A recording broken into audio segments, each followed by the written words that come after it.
what's the current event? We're thinking about whether we're going to bomb Iran with some sort of bunker buster thing. That's sort of the new Yep.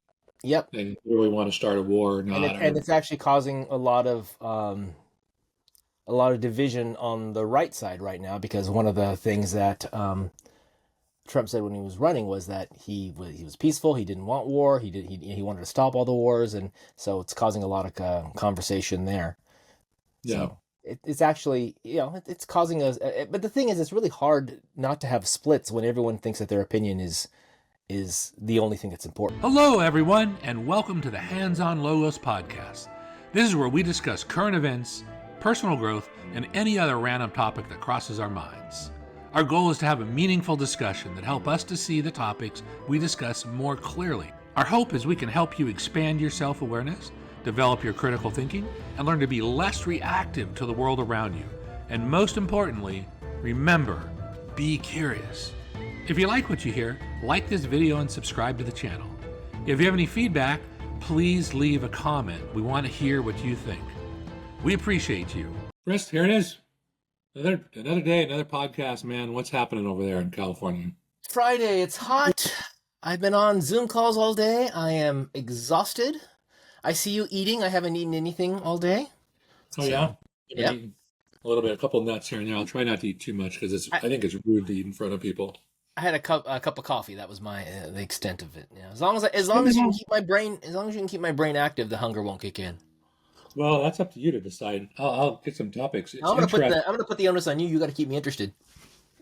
Okay, fine. Okay, so let's do this. So let's talk about some stuff. So I recently came to California. I loved it, and so it's funny when I hear you gripe about hot because it's hot here and humid actually. It's beautiful, man. I was driving around South Orange County, 72 degrees, no humidity. I love that place, So anyway, and that's why you put up with what all the other parts of California is, because of the weather. The weather's nice. Well, and you got to realize too, South Orange County, the taxes, the cost, the politics, all of that stuff. You put up with it because it's California. It's Southern California. Well, you got to understand something. It's not California that's the nice thing. It's in particular, very precisely, South Orange County in particular. North Orange County ain't so nice. You go up to Garden Grove and parts of Anaheim, not so good. So you're talking about the ambiance, the feel, what are you talking about? Mm-hmm. The feel, the roads are wide. Oh, so yeah, you want that planned city where you have a central authoritative organization laying out all the rules of how you have to build your city, how wide the roads have to be. You don't get any green space. You don't get a backyard. Instead, you get a shared park. That's what you want. Well, it makes it for a very pretty city. I don't deny that, but very pretty. Actually. It loses out on some of the other things that you would expect in home ownership. Yeah, like we got just down the road here. There's a guy that's been here for like 3 or 4 years, and we don't have to see it because I don't drive that way. His front yard has just got cars. It's just a disaster, actually. And there's nothing anybody can do. He's not violating any, things, but it's just such an eyesore. He's just, what's the right way to put it? He's just not thoughtful. He doesn't care about anybody but himself, actually. And so inside of some sort of organization, like inside our city, like a Laguna Niguel or Aliso Viejo, that stuff wouldn't happen at all. So okay, well, so there's two things to unpack there. Why do you assume he doesn't care about anyone else? Oh, they just clean up his mess. What I'm trying to dig into is, does he not care, or does he not realize, or doesn't think beyond a certain scope? And this gets to the idea that if someone is inconsiderate on purpose versus someone who's inconsiderate and doesn't realize it, is it the same thing? No, it's not the same thing. Because here's where intent matters, right? So it sounds like you're saying his intention is, I don't care about anyone else, and I'm wondering if that's actually true. Well, I mean, his actions dictate that, so I can derive by actions. Well, the results he wants to do, he doesn't care about you, or he just doesn't think about you. The results are the same, but is the intent the same? Is the intent the same? I don't know. I don't know which one's worse. It's like there's somebody. The one that's worse is the one that's worse to me is the fact that he knowingly does something that has a negative impact on the people around him, versus not even thinking about the impact of people around him. They're both bad, but I would think the one where you're knowingly taking an action that is detrimental to those around you, that's the worse. I don't want to say sin, but the worse action. Potentially. I don't know. It's both bad. It's just enough that annoys me. I just like griping about stuff. Makes me feel better for 5 minutes, Okay. Well, I'm trying to examine your gripe. Yeah, I'm not going to do anything about it. And I don't have to drive by it, so ultimately I don't care. But you lived in a community that had a homeowners association, right? Yeah.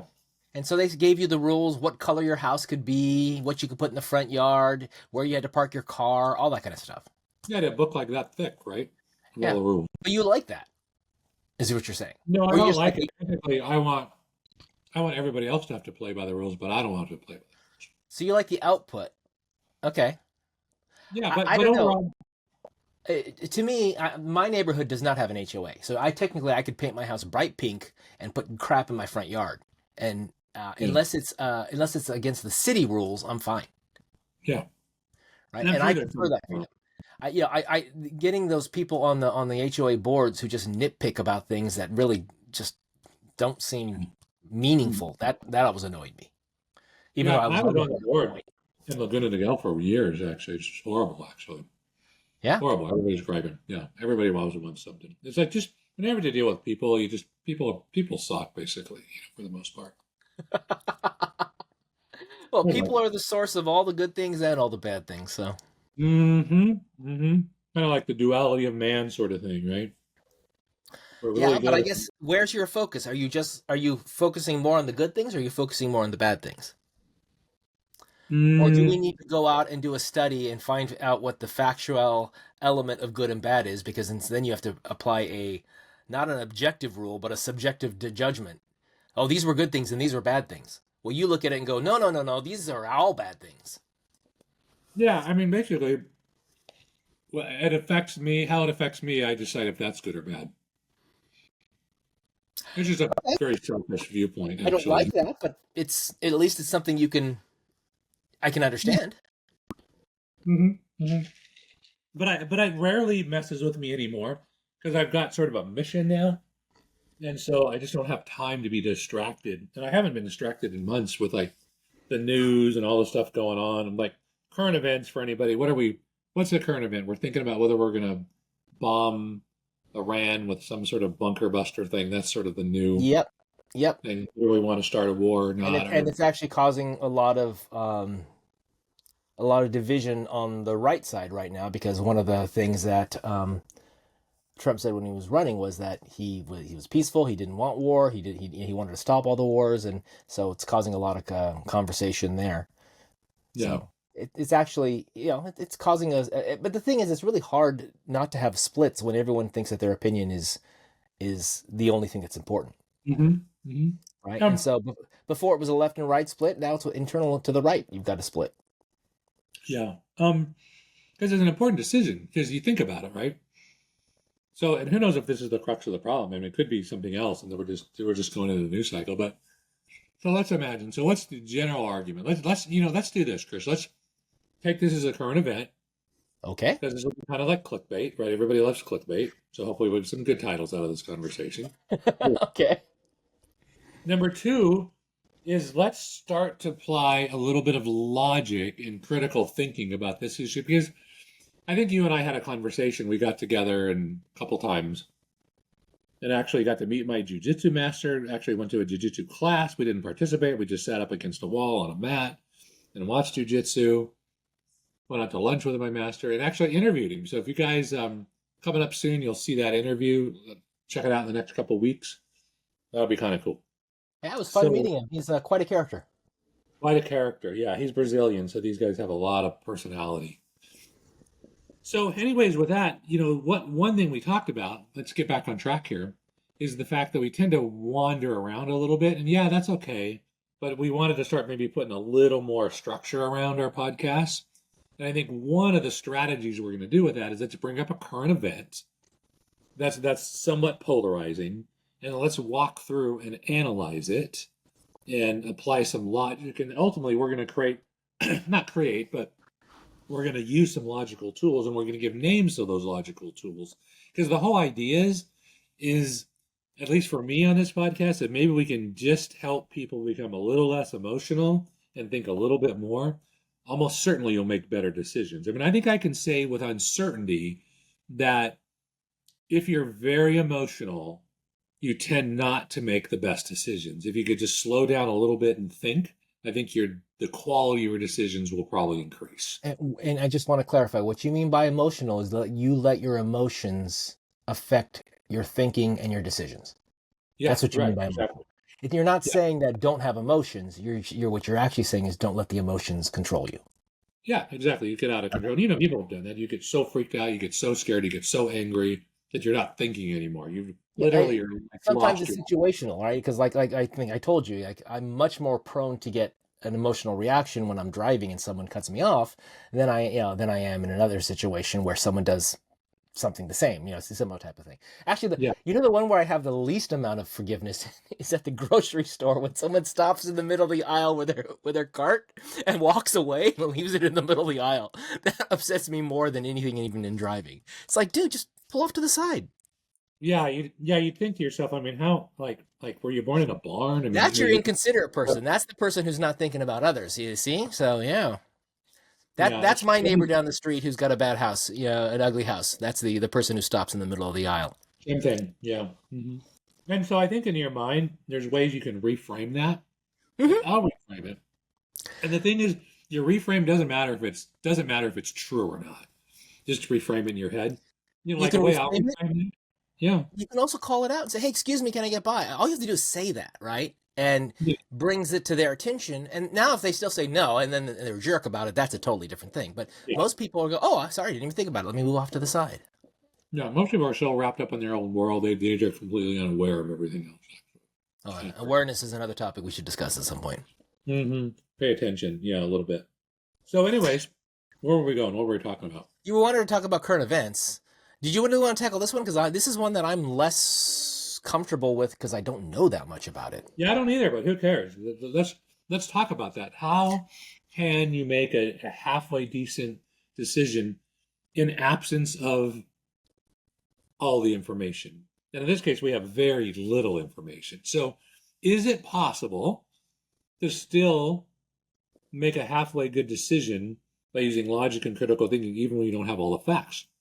And I say yes. Maybe it's not as good of a decision, but at least you've applied some thought to it.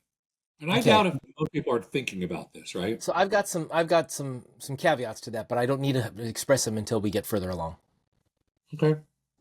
Sorry. So we're going to start. And so what is the statement that we need to examine?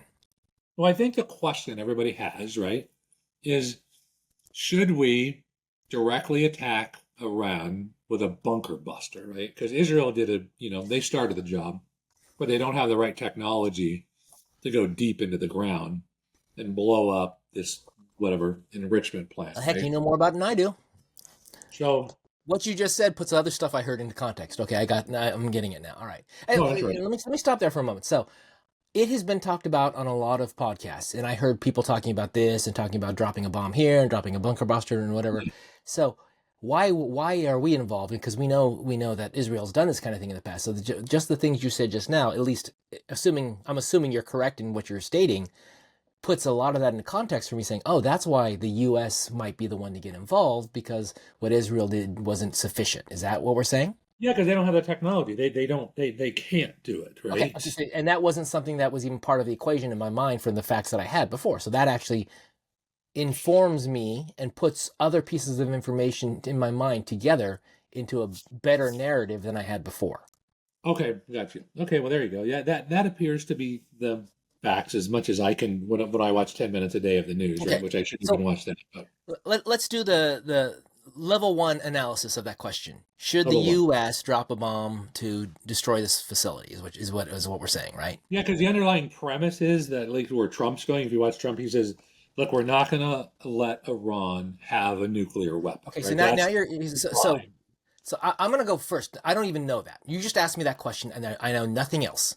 Then I'm gonna judge it on the content of the question. The answer is no. We shouldn't drop a bomb. We should never drop a bomb. Dropping a bomb is dumb. right? We should. That'd be my first order. I don't know anything. I don't know any context. I don't know anything else about it. No, we shouldn't be dropping bombs. What are you talking about, right? That would be like that. Yeah. No depth to the conversation, no depth to the knowledge. That's just judging it on the surface of the question.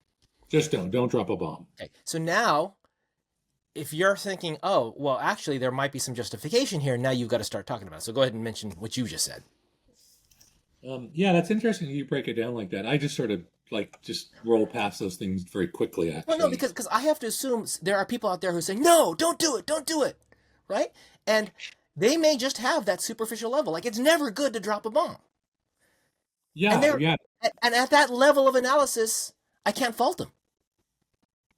Yeah, I mean, you hopefully the point of this is that the thought is that if Iran has a nuclear weapon, then they'll use it because the people in power, their stated objective is to wipe Israel off the map, and then us is number two, right? And the UK.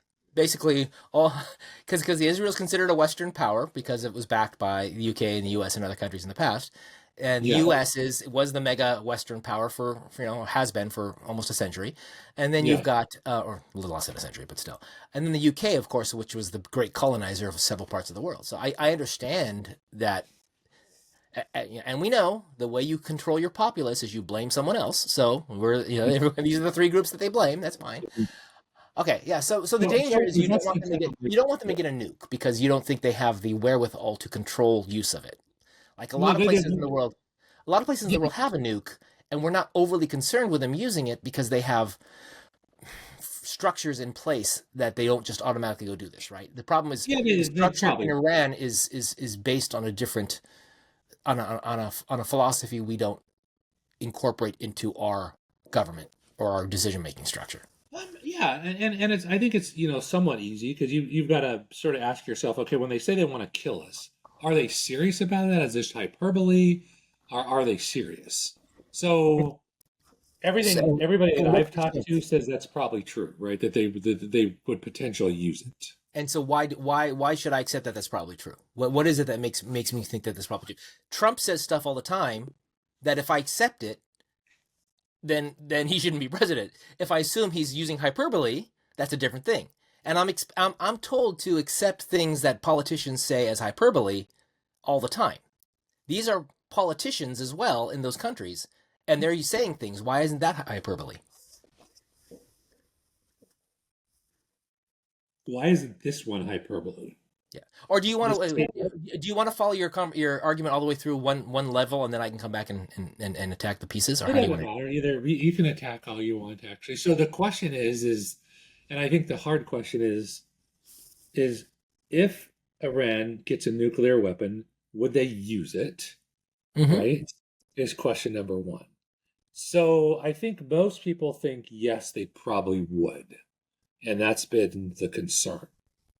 Okay, and so then the question is, okay, if we agree that they're going to use it, should we prevent them from getting it in the first place? Okay, before we get to if we agree, you're saying you think most people. Where do you get that feeling from? Well, I guess I get the feeling from it, and I shouldn't say most people because that's actually incorrect. People that I like and respect that I feel have some inside information into this, I think they may understand better than I do. And typically these are people that are special forces people that I've taken their classes with. We talk about this stuff offline, that they understand this stuff and they're like, oh yeah, this is a real concern. This is a problem. So over the past however many years, there are people who you've either interacted with directly or who you listen to, who you understand their background, you understand their logic, you understand how they approach problems, and you and in the past their analysis has been accurate enough that you give it credence. And in this case, so in this case, you're saying based upon your understanding of them and what they've said, you think it's likely that they would drop the bomb. They would use a nuke if they had it. They use it or threaten it or something like that. And even I just want to get to you when you say I think most. And there's a reason why you think most people would say that, and you corrected. It's not most; it's most people that you find relevant to this in your sphere of understanding. Yeah, I'm speaking imprecise because I don't know what most people think because I don't really know. Yeah. Right? Okay. Exactly. But you're right. Even on the Republican side, there's definitely mixed things. Just because Oh gosh, a lot of mix it's on that. like, just because this is such a big move. I mean, there could be significant consequences either way, right? So this is a big decision point. I mean, because now, potentially China and Russia could be getting involved, coming to Iran's aid. I mean, this Mhm. could be, Armageddon. This could be the start of the end potentially. And Mhm. I just know, listening on both news sides, both Fox and NBC, that I don't listen to very often, a lot of people in the know are saying, look, this is a big deal. We're closer now than we probably have been in a long time. So I think I could say that probably the vast majority of people are really concerned about this. They're like, this is a big deal, right? This is not just some little tiny thing that'll blow over. So that's why I think this is really important. And I think Trump is doing a good job in the sense that he's trying to delay his decision as much as possible. And he's really thinking this through because there's big consequences for this. So I guess, that in mind, I'm like, how could we make a decision, a go no decision, based when you don't have as much information as you want? Because at some point, we teach people to think in terms of probability, in cases of nuances, to think and act somewhere in the gray. But this is a binary decision. Did we drop the bomb or not? Right? It's you can't half drop it. And so you got to go to a go no. Now, is that premise correct? I mean, there might be other options. I may be turning something into black and white that's really not black and white. Um. Well, what is the outcome you want? Let's start. Let's start with what's the outcome we want. The outcome I want is I want peace. I want people to stop killing each other. Is what I want. That's what I want. That's you just want people to stop killing each other? Well, So they can still have their vitriol and their hate and their opinion, and they can still do other things. I mean, I would I think prefer we're that. trying to I do mean, a I prefer everybody to comprehensive. be nice to each other. But yeah, let's stop killing each other. That would be step number one, right?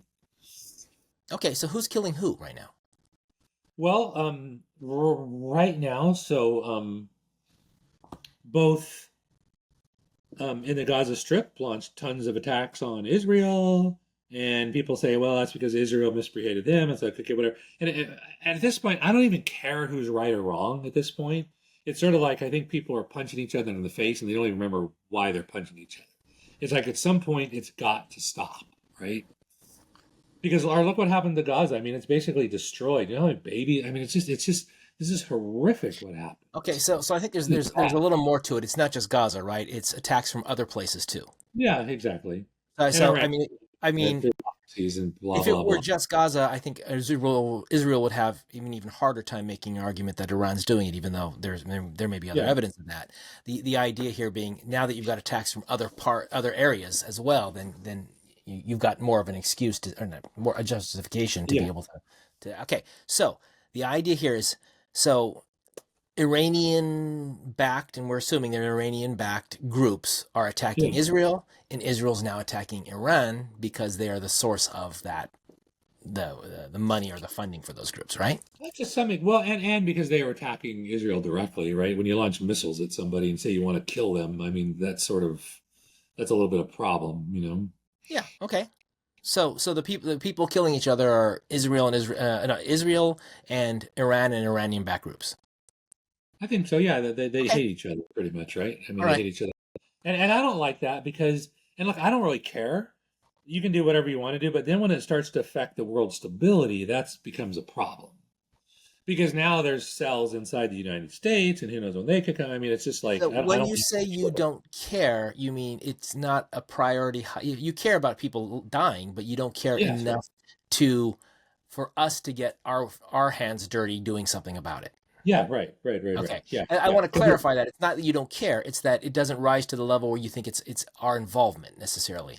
Yeah, right. Because the general, like Trump's general, what he ran on is like, let's stay out of wars. It's like, Hmm. let's try not to do this stuff. Okay. Let's try not to. So then the argument here is because this has an impact on well beyond just that area. Yes. That's why you're saying now we have to think about getting involved. Yeah, right, exactly. Okay. All right, I can follow all that. Yeah. Now, then you decide, like, what do we do? But, maybe there's other options. And I think Trump was honestly trying to, like, let's negotiate a deal. I remember he said on his airplane, he's like, well, we wanted them to sign it and we'll unrelease this and they'll do that and they'll stop the thing and we'll check it and we'll make sure we can send inspectors. So you said stop the killing. Yeah, let's just stop the killing. Yeah, it's just bad for everybody. So there are several options, I guess, when you think about it that way, right? You could wipe out the country. You could wipe out either side so that there's no excuse. You eliminate that excuse, right? Yeah. That would be worst case. Then there's areas in between, like, so you said, you can have a negotiation. You could have a ceasefire. Would a ceasefire work for you in this situation? Well, I mean, we've done a lot of ceasefires, but I don't know. Would that stop the underlying fear of them getting a nuclear weapon? No. Okay, so one of the other factors you need to include in this is it's not just stop the killing. It's not a current stop the killing. It's just stop killing from now on. I would like that. I mean, I would like the world to be more peaceful. Well, no, I think that's an important thing because a ceasefire stops the killing. Yeah, but it doesn't fix the. Well, okay, so that's another caveat or a constraint you want on the solution. The solution is to stop killing from now on. Yeah, I'd like a longer term solution. Yeah. In which case, that's where the whole ability to create a nuclear weapon comes into play in this. Well, yeah. See, the problem is if you only have like sticks and rocks. I mean, the ability to kill is limited, right? When you got nuclear weapons, it's like you can like kill a bunch of people real fast. No, I don't think you're getting what I'm saying. Is a ceasefire stops the killing, but the caveat to that is it isn't a permanent solution. And it doesn't, and the underlying worry is that they could get a nuclear weapon, which would be much more destructive. And so that is you have a secondary goal is to eliminate the ability to kill, not just stop killing, but to eliminate the ability to do mass killing. Yeah, to a certain extent, right? Right. So that's a secondary value that you're adding to your goal, secondary aspect to the goal that you've got. Okay, so I'm trying to clarify what the end here is that you want. Okay, all right. Yeah. Sure. Yeah. All right. Exactly. So now you're back to what are your solutions? Well, you would have to be in agreement that gave someone confidence that they're not going to have the ability to do mass killing in the same way, in this case. Okay. So that's an agreement. That's one thing. Yeah. Okay. The other thing is to destroy their ability to create it, which is what we're talking about right now. Yeah. Right. Okay. What are there any other choices that keep them from being able to get a nuclear weapon that would do a lot of damage and that would stop the killing? I'm sure there's a bunch of options. Depends on who you talk to. I've seen people on Tucker Carlson. Will bombing this facility stop the killing? Well, I mean, it'll at least slow things down for a little bit. Okay, right? But that wasn't your stated goal. Your stated goal was to stop the killing and secondarily to stop the ability to do mass killing in the future. Yeah. So all you're getting by bombing them is to minimize the ability of them to get mass killing in the future. Yeah, right. I mean, so now this solution doesn't meet your stated goal. Yeah, I'm going to change my stated goal is let's reduce killing as much as possible. Let's reduce killing as much as possible long term. Yeah, long term. Yeah. All right. Because again, that means that this solution is on the table. The other, if we kept the old goals, then that solution doesn't meet the goals. Yeah. Then here's the irony of the thing, which is something I'd like to talk about. Well, so just before you do, your first comment was to stop the killing, but that was an oversimplification that missed the nuance. Yeah. Right. Yeah. Okay. All right. Go ahead and make your point. Sorry. I think that's it. That's all. But I don't know what the answer is. I don't even know that I have any impact. So I think for this purpose, I don't. What do I want out of this? I don't think what our conversation is going to change anything about this event, because what's going to happen is what's going to happen unless you have some insider information that I don't. Well, I think what we want to use this as an example of how to use logical tools to maybe come to a better answer. So I have a question for you. Yeah. Isn't it pretty well accepted that North Korea has nuclear weapons? I don't know. I don't know. I thought it was pretty well accepted that North Korea is Maybe I'm nuclear. not sure actually. I know they've been working on And rockets. they shoot missiles over the Sea of Japan towards Japan all the time. They Yeah, shoot yeah, missiles over south over Korea all the time. yeah. And I'm going off the belief that they have nuclear weapons, and that could be Potential, wrong. yeah. No, I'm going to build the next thought on the fact that I think they have nuclear weapons. Okay, they haven't used it. They have Yeah, ideology. yeah. Why do we assume that the Iranian regime is any different? Well, there's a difference in because they had a stated objective to kill us. North Okay, Korea has never come out and said that they want to kill all of us, right? okay. So that's a difference, right? So that's the distinction. Okay, well, I can see that as a distinction. All right. So now we're back to the idea that is this a good idea? Is what we're getting at? Is should the U.S. get Yeah, involved? it's a good idea. Right. Yeah, is it And a good how idea? are the different ways that the U.S. can get involved? Well, I mean, a lot of the ways we support Israel, we've been supporting Israel for a long time. We But send them all but, sorts of stuff. break that down. I mean, what do you mean? U.S. is going to send a plane over there and drop a bomb, or the U.S. is going to give the bomb to Israel and let them do it? No, no, no. I mean, we've been giving Israel for years military stuff, and we send it over by the truckload or Doesn't that boat. give us a little bit of deniability if we let them do the dropping? Yeah, it's proxy wars, right? It's by proxy. Yeah, right. So my question is, what do you mean by should we bomb them? Do you mean Yeah, should but what I'm we? saying is they don't have the ability to do Okay, it. but I'm what I'm getting here is that the actual implementation of it has different flavors of implementation. One's where we actually do the deed, and one's where we don't actually do the deed and let someone else do the deed. Yeah, but they can't though because they don't have the stuff to do it with. Like it's We one can't thing to send we can't give them small the bombs, but we this is can't give them the this, equipment to do it. correct, right? That's exactly right. Correct. We can't give them So the equipment to do we it. Or we cannot. won't give them the equipment to do it. I know. Well, we could, but we will not do it. Yeah, right. Okay, we won't give them the equipment to do it. Yeah, I Okay. don't think because what you need is you need some bunker buster bombs, and you need a B-1, like a B-1 bomber, because these bombs are big. Well, You can't. they buy billions of dollars of stuff from us for warfare all the time. Yeah, they got What F-35. is the distinction here? What is the distinction here? It says we're not going to let them have this technology. Well, that's a good question, actually. Why is that solution off the table? Letting them do it instead. Yeah, I don't really know. That's interesting. 'Cause, I mean, normally we've been fighting by proxy, right? Everybody, Iran's been fighting by proxy. So I mean, Um, these are the thoughts that are going through my head every time we come up with one of these. Is and I can branch, and then I got to pick out okay. So the way I would navigate all this is to go do a probability analysis, yeah. right? And say, so the U.S. could give the weapons to them, or it could do it itself. We're now at a point where I'm assuming that the bombing is in fact an action that might need to happen, or that Let me type that this is going in. to, it maybe even going to happen. Let's say. So when I've got the probability in my head, I've got to say, what is the negative of giving the technology to Israel? And your fear might Yeah. be they're going to use it. They're going to use it everywhere, Well, I don't know what it is. Let's see. right? So I'm just searching it right. you're searching for what the I think we technology give it aspect. to them. That's a good question. Yeah, I mean, if it's a proxy war anyway, we can give it. I mean, we're still giving them the weapons, but the I idea mean, we would be, could. I oh, mean, yeah, I don't think we are. So. I gave him the gun, but I didn't make him shoot it, right? I mean, it's that kind of excuse. So it's interesting. So just in general, without doing a lot of logic or a lot of research on it, it just seems to be that is not an option that's on the table. It seems like the only options Uh-huh. right now is So that we're going to do it. there's probably underlying aspects as to why that option isn't on the table. Yeah, it appears that because I haven't heard anybody speak about that. So for me to discount it as an option, I have to logically build a reason why we wouldn't have it. And it doesn't need to be something I can back. It's something that I need to prove. But I would think maybe the idea is we don't want them to have this technology because it gives us a competitive advantage in any war. And not that we intend to go to war with Israel, but the idea is we want to keep that to ourselves. That's one concept.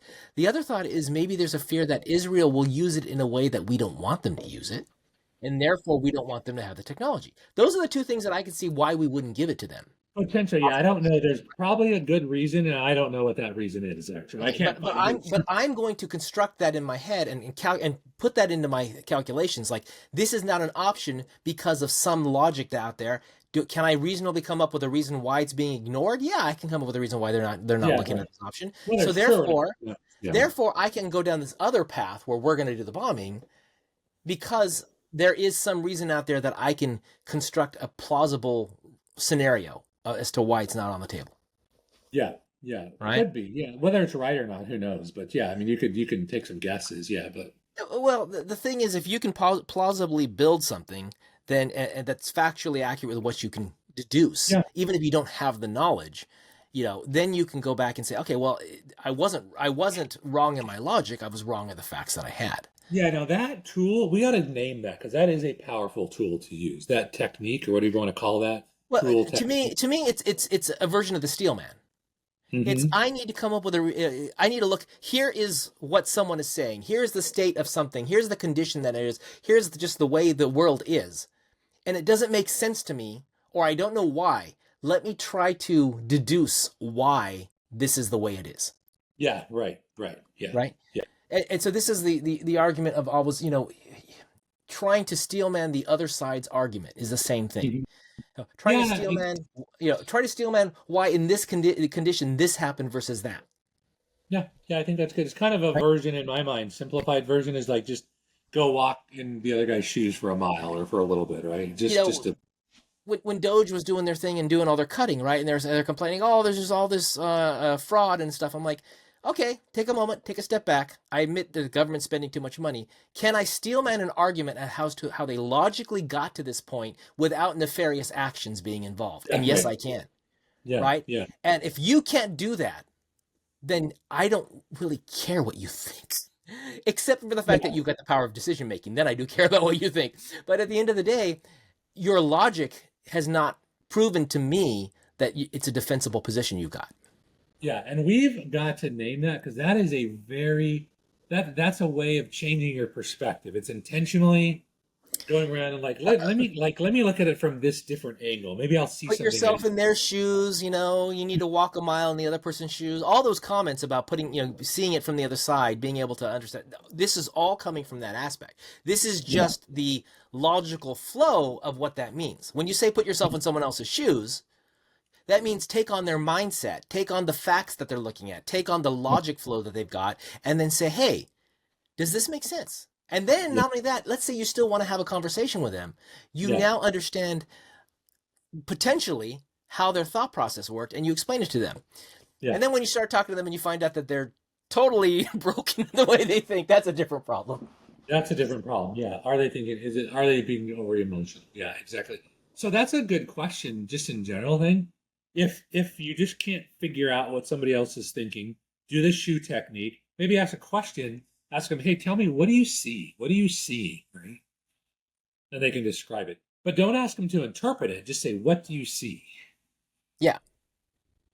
Yeah. Okay, good. So this is a good technique. We're gonna call this. I'm gonna just name this, Chris. We'll give something proper. I'm gonna call this the what do you see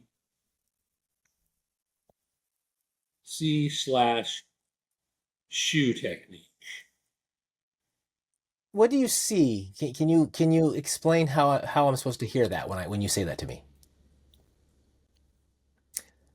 When I ask you to tell me what you see, I'm not asking for any kind of analysis.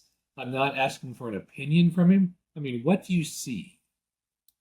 So I'm trying That's to a figure. I'm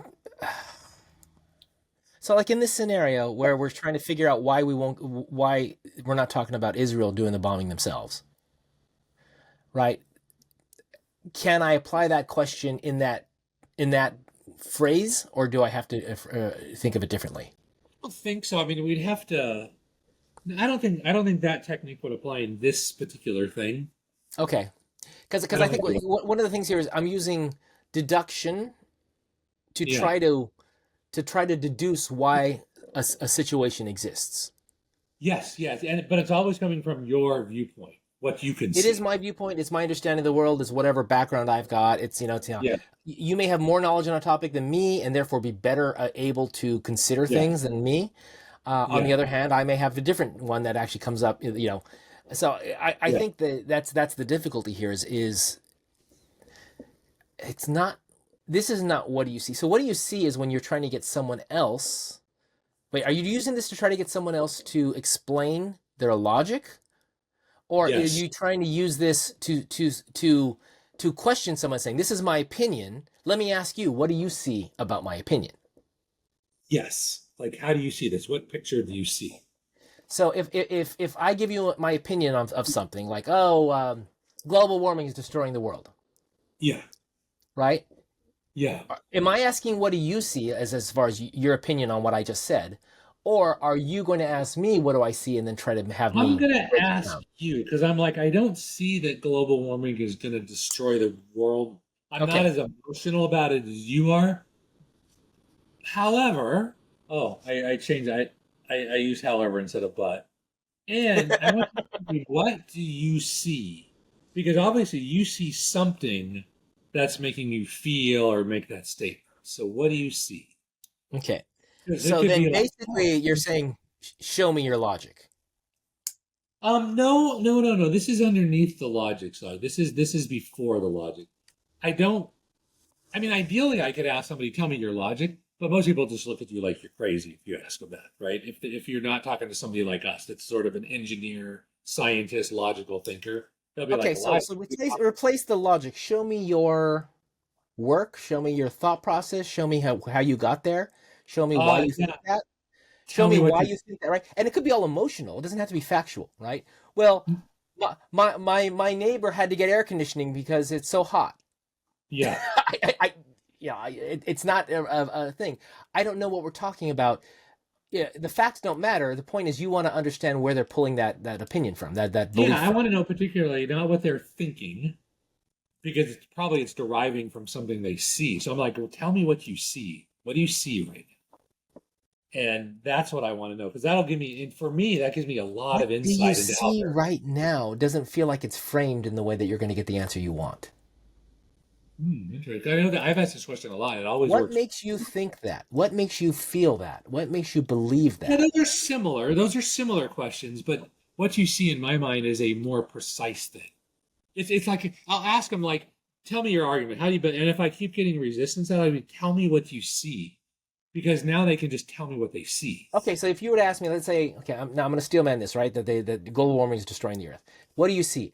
I see rising temperatures around the world. I see Yes. the water rising around the world. I see Yes. people getting Right. flooded out. I see hundreds of thousands, if not millions, of people dying from weather patterns. I see, and you just Yes. go on and on like in this vein, right? Yes. That's what you want to get out of them, right? Yes. That's what I want to get What actually. do I see? I see it's getting really hot and people are dying in the summertime. Yes. Yes. Yeah. I like that because if they can't articulate their logic, if their emotion is overriding their ability to articulate, if you ask them that question, it can give you a different perspective from them. So what do I see? I see a world dead and dying. What if I just said that? Yeah. Okay. Well, that gives Is me is, insight into your is that brain. going to further the conversation you want if I say something like that? What do you see? I see the younger generation all dying in the ocean. Yeah, I'm like, wow, that would suck. No wonder you're frustrated. Yeah, I Okay, get no, it, right? all I right. get it. So you're not even going then to how they built that vision. You're just saying, okay, you've got this, you've got something here. It's a vision, it's a fact, it's a whatever, and it's making you think that. Yeah, in fact, I'm gonna say, yeah, think probably more feel. And I'm gonna ask that question if the person can't articulate their logic because they may be unable to articulate it. So if I can ask them what they see, it's a different form of the question to give me more information. So when do you ask it? So I say global warming is destroying the world, and you would you go straight to what do you see, or would you say explain that to me, or tell me how you Yeah, got yeah, there? I go there first. But if they Okay, just if their and logic then is already. I say we're all going to drown in the ocean, Yeah, we're all gonna drown. We're all gonna die. And I'm like, right? okay, Chris, wow, what a bummer. It's like, what do you see? Why do you think that? Okay, Like, so what do you see is current. Why do you think that is a little more open-ended Yeah, and timely? I know you're gonna So bust me. this I is think why that, the terminology is bothering me. This is what's getting me yeah, because what do you see is like, oh, I see you. You're talking to me. yeah. So what I'm doing is, I need to be able to one thing that's clear with your conversations, I need to articulate myself very clearly, and I am bad at that. I'm not. I So think I'm this is gonna, the one thing when we listen to the Jordan Petersons and the other people who are really good at speaking, they use yes, the right nuance of word. yes, right. Yeah, exactly. So I'm feeling something and I'm trying to get something, but the words I'm using is not connect. Because ideally, what I want is, well, how do you think that? What's your logic? Like, go up on a whiteboard and construct your logical argument as to why you think that's the only outcome, that we're going to all die, right? Hmm. And but the problem is most people can't do it, just like I can't. So sometimes I can assist that in people and think, well, tell me what you see, like, or why are you feeling this way? What do you see that makes you feel like that? Because I'll Yeah, go down to the feeling words. I think adding the "what do you see" that makes you feel Yeah. like that, or that makes you think that like that, or that makes you, believe that. Yeah, but I prefer not to use the word think because I don't want to constrain them too much. I just want to be like, what do you see? Because they may see something I don't see, actually. And they're like, the reason I'm freaking out is because there's a python snake Okay, that's so 3 feet from what if you us. use the word believe? What do you see that makes you believe that? I mean, that could be another thing. Because if you say feel, then you're removing the logic aspect of it, which there could be logic to get there. There could be logic, and I prefer not to say anything. I want to leave it as open-ended as possible. What do you see? That's it. That would be my ideal question if I don't think their logic is good or if they're too emotional. Where does that idea come from? Oh no, I just made it up, man. I don't know. No, I'm asking you, instead of what do you see, where does that idea come from? Oh, where did that come from? I mean, that's good. Yeah, I mean, I don't think it's good as what do you see? Oh, now let me tell you how I got it. I remember, Chris. I remember. So it used to be I used to do tech support, right? And people would play, oh, the printer's not working, or this thing, or there'd be some like software thing, and I'm like, look, I'm looking at the code right now, and I don't see what you're talking about. And then the question is like, what do you see? I'm going to come to your computer screen. I'm like, oh my god, you're looking at a different part of the code. We're not looking at the same thing. No wonder we're not congruent in our ideas, right? You're I'm not talking about that. It's a very different thing. So in that case, that was a diagnostic question for me that would like help me get to like what the core of the problem is. But then again, they're explaining what's directly in front of them in real Yeah. time. Yes. Whereas Right. whereas the question you're asking seems to go to a level deeper is what's feeding into this thought, this idea, this belief, which is, to me is not something I don't think I don't know that you necessarily need to see something in this moment to believe something in this moment. See, even when I tell you like, oh, I see the water rising. That's a fact Yeah. that's been happening. I see the Yeah. temperature rising. That's a fact that's been happening. It's not something I see this moment. I don't see the water rising this moment. I don't see that, right? I'm incorporating that into the thinking. So my problem with what do you see is the tense that you're using. Yeah, okay, all right, okay. Here we go. I think I'm Greek is getting to me, right? Because in Greek, we call it aspect. It's about time.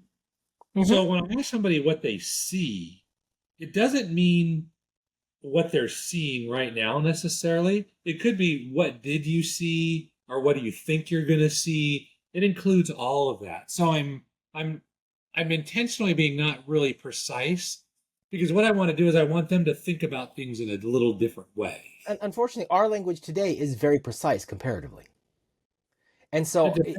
Yeah. I don't think you're going to be able to go and half the people will get what you're saying, half the people won't, or I don't know what the number is, right? And so You know, my point is, how can you be more precise in your language? We've been talking precision and precise for a while now to be able to elicit the kind of response that would further the conversation that you want. well, I think this is the best I can come up with so far without giving it tremendous thought. But you definitely have inspired me to think more precisely about this, right? Hmm. So And yeah, that's what I'm going for is like you said, it's what do you see now? What do you see in the past? Someone goes, maybe you just add, what do you see around this idea? What do you see around Yeah, this, and so, but what you're doing is you're encompassing something bigger than the moment. yeah, exactly. Right. I mean, if I need to be more specific, I say, what are you seeing right now? I'll be very specific about it. But Tell me what you see. but then again, it's too vague on if you don't include the right now. So what do you see about this? Yeah, I mean, I want. I Like mean, you but I state don't even say something, about this. you state something. I'm trying to figure out where that's coming from. What do you see about this? Yeah, but I'm not going to use about this. I'm going to use just what do you see? Because I don't want to put any constraints around it right now. I'm just telling you that technique has worked really good for me. I know you may not see it. What? Okay, how is this a constraint that bothers you, or that you think is going to be detrimental? Because you're tying it down, I want them to have the flexibility. I want them to. It's like what's the thing? The psychologist they put it up and they're like, "What do you see?" Right in this. Rorschach test? Yeah, the Rorschach thing, and they're like, "Oh, I see a mom and a dad, and the dad is like beating the mom to death." I'm like, "Whoa, how Well, do you but see but that?" but that's a contextual thing. Here is a thing to look at. What do you Yeah, see? Right? yeah, right. So what are you asking them they're seeing about? A thought, an idea, a belief. You need to give them something to say, what do you see? If you say, what do you see? And I've got no context of what I'm seeing, how can I say what it is? It could be anything. And so the relevance is gone. For you, but not for most people. No, I think for most people. I haven't found that to be true, actually. I found So, it to be so what I'm getting incredibly. at here is, if I'm holding up an ink blot for you to see, and I say, Yeah, "What do you see?" Then I'm yeah, pointing your attention to this thing. So now, when you yeah. just randomly say, "What do you see?" I mean, you see what I'm getting at? So That's what I'm saying. What do you see about this thought, this idea, this thing you just said?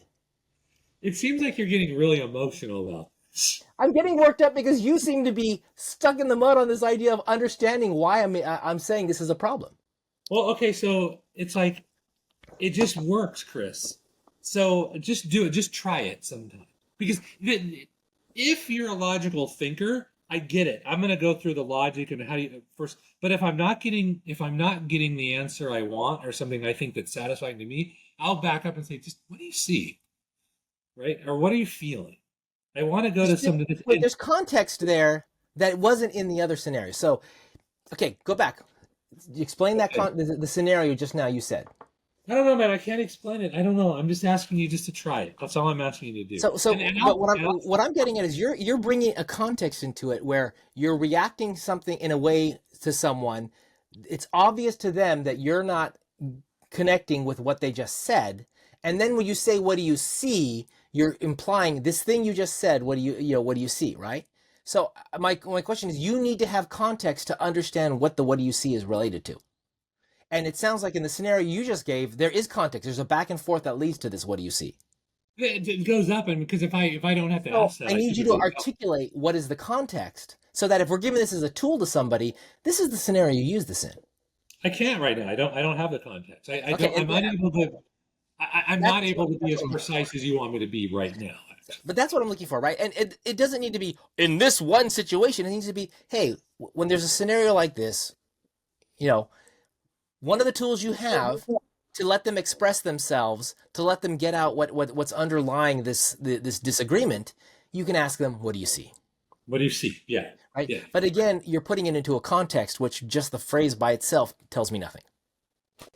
Oh, I mean, yeah, but I'm assuming we were talking about the same context. I mean, if you're talking to somebody else and the logic doesn't work, then that's when I go to Okay, this. logic doesn't work. That's what you're saying. So in other words, you're making a judgment call that the thing the person says does not logically sound in your mind.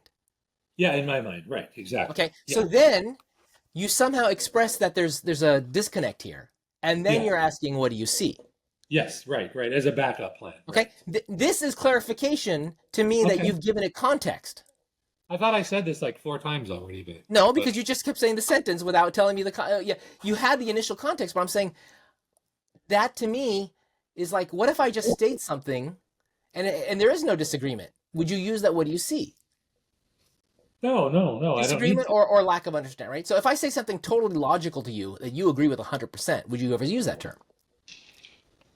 Yeah, I think so, because I'm assuming that we're seeing the same thing. I'm making an assumption, which may not be true. So that's another scenario where, I think we're in agreement, but I want to clarify that. Let me ask, what do you see? Right? Yeah. So that's a different scenario than the one where you're not connecting on what they say. So now you've got two different scenarios where you say, what do you see? Well, listen. Okay, here's what I'll do. And I'll work this out. You're asking me to develop jujitsu, which we talked about, right? Remember we see Yeah. people rolling around on the I ground. need you to create the moves and the flow to get to use those moves. Yeah, and jujitsu is very logical. It's like step A, don't go to step B until you've gone to step A, because then go to B, then go to C, and then you can do your thing. And then if that doesn't work, then we got other steps and we got other techniques. We got this whole system in place, right? Really, Okay. jujitsu is a system of technique. And I think what we want to do, right, we talked about this, is that we want to develop a system of logical thinking. Mm-hmm. A And the system, technique. So let me ask you this: when you have a technique, yes. you go down this path, this thing happens, but you have a choice of techniques. You can use technique A. Yeah, This right. other path, you go down, something over here happens. You have a choice of techniques. You can still use technique A. Yeah, Technique A may apply to multiple situations. yeah, it might be different variants. Right? So your what do you see is technique A. You can apply it to multiple situations. So let's start talking about the situations. And I think we just talked Yeah, about I think two. it's fine. It's kind of when I don't have anything else to say or any other question. I don't have any diagnosis. I'm like, okay, just tell me, what do you see, man? What's going on? Okay, so that's a third scenario you've just come up with. That's a Yeah, third. okay. That's a third scenario in which that is a technique. That's an option to use. Yeah. These are techniques. Like in sales, like if you're trying to sell somebody and you've run out of answers, you've run out of scripts, you don't know what to say, always say these following words, and it works every single time. So again, you're giving a contextual situation of which you've got a choice of techniques, a choice of tools, and one of them is, what do you see? Yeah, what do you see? But no, I'm going to give a different technique on this one. If you're in a sales technique and you don't know how to handle the objection, you're confused, you don't know what to do, you ask this question: tell me more about that. You make a statement. And Okay. all of a sudden, that will almost fix every So problem. now you have two tools. You've got what do you see and tell me more about that, Yeah, which sounds like they apply in all three of these situations we've talked about. it could. They're good techniques if you've run out of other techniques. Right. Yeah. So what I'm getting at here is you're giving tools without giving the context to use the tool in. So you're telling me Yeah. I can use a punch or an arm bar for jiu-jitsu. I can use whatever, but you're not telling me when I'm using the arm bar. Yeah, no, fair enough. Okay, Right? okay. That's what I'm saying. When am I using this tool? When am I using the arm bar? Okay, well, I don't know. I need to go back and think this through Okay. because this is going to require Yeah. some thinking and some writing. So I'm perfectly okay with the question as long as the context, the situation is clear. Yeah, and sort of something like, tell me more about that. That can apply in a lot of situations. Tell me more about that is almost good in every situation because even if you're Yeah. 100% in agreement about it, hey, I don't know what to say next. Tell me more about that. Yeah, right. If you run out of other options, if you And don't it's have great because it lets them talk, yeah, lets them talk. Right. right? So And the people like to concept is- talk. People love to talk. We love to talk, especially. Yes. Yeah, that is true. So it's like, so then, Chris, as time goes on, we're going to develop this toolkit. Like, we need to name it. We need to give this thing a name, like it's already taken, but verbal jujitsu, but like logical jujitsu or something like that. This is a set of techniques that's been battle tested for 2,000 years. Something like Plato figured out 2,000 years ago, and people are using like crazy. That will work really well. Like the concept of labeling stuff, right? Like I did to you. Hey, Chris, it seems like you're kind of upset. What's going on? I do get Like, excitable. yeah, I'll tell you why I'm upset. You're an asshole. I'm like, what do you Tell see? me more about that, Scott. Scott, tell me more more about that. What do you see, Chris? What do you see? What do you see, Scott? Actually, yeah. So the next time you insult me, I'm going to be like, "Tell me more about that, Scott." Exactly. In Oh. all these cases, though, you can't let your emotions overrun you because if you get emotional, then you stop thinking, and then bad things happen to you. Yeah. Now, and there are some emotions that are less influential on your thought process. I think getting excited can still impact your thought process, but it's not the same as getting angry. Right? So there's almost levels of emotion that have different impacts. Absolutely. And we haven't even gotten into that. We just say emotional, not emotional. So I know, exactly. And then at some point, you've seen people, or you've probably been there. I know I've been there many times, where it's like something happens, and you just go into this blind rage, right? They call it you see red. You're literally just completely out of your mind at that. I'm having this issue where I'm dealing with a lot of people. I'm taking this class on personal branding, and so many people in it are having a hard time because they're not depressed, but they're in a mental state like, oh yeah, I'm just, whatever, imposter syndrome, whatever else is in the way. But they're in a situation where their mind is like, yeah, I can't do that, right? So they're in a negative mind state, and I'm Yeah. like, no, no, no, no.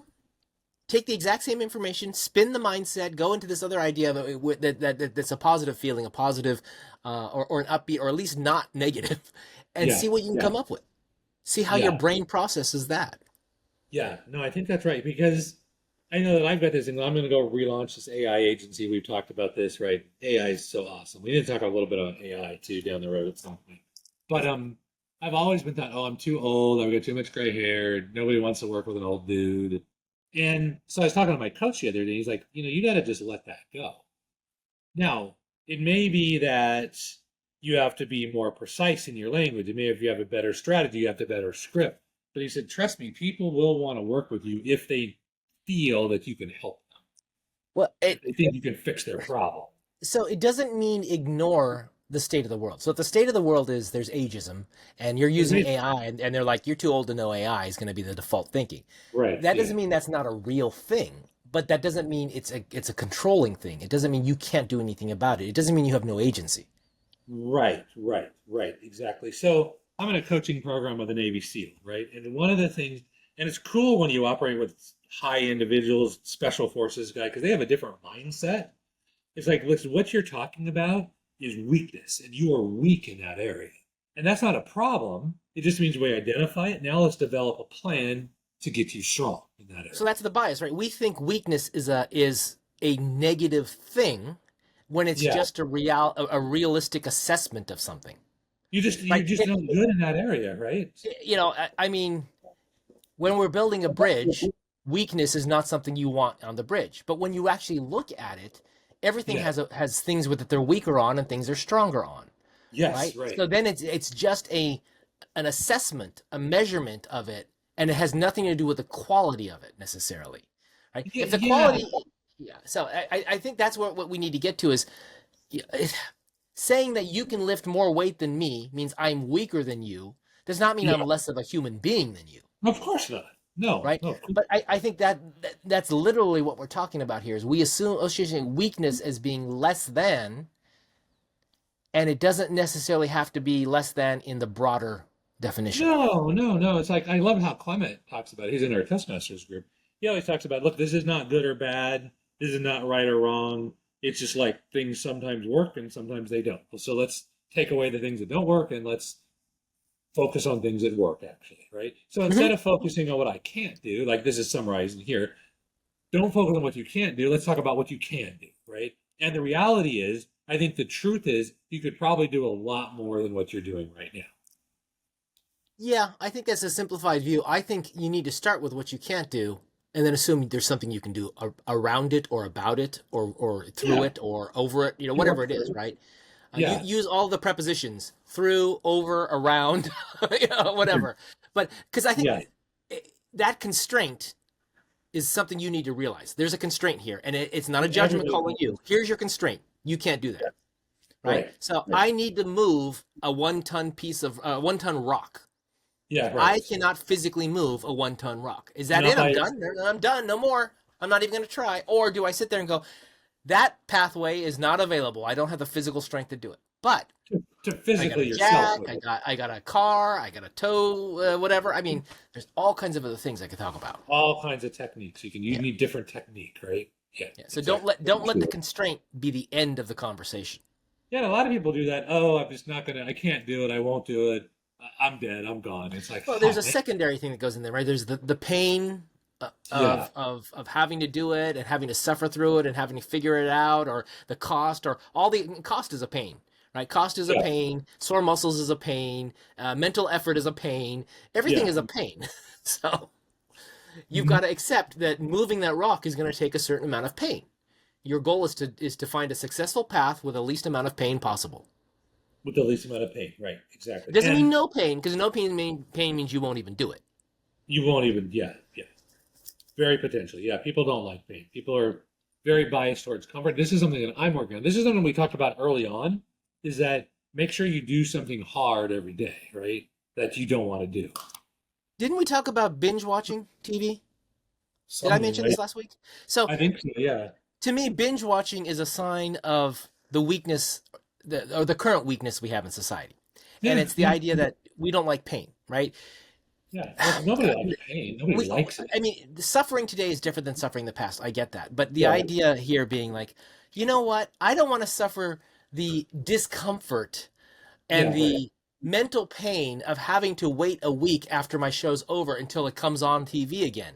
Yeah, So right. instead, I'm just not going to even pay any attention to it until it's all done, and then I'm going to sit down and watch the entire thing at once. So Yeah, it's pain avoidance, yeah, right? yeah, yeah. Yeah, That's a very and anyone who tries to justify it by saying, it's my schedule, it's my time, or what, no, it's pain avoidance. You're it's pain avoiding the avoidance. pain, the of having to wait, and I think Well, so much of what we do in life today, so many of the way we do work, the way we approach different parts of our lives are based upon avoiding pain. But the yeah, pain we're avoiding now is so, I don't want to say minuscule because it's different, but it's so less impactful maybe than yeah. in the past, where the pain was physical, or where the pain was, getting sick and dying or something like that, right? Yeah, And it seems definitely. like so our pain threshold has gone down.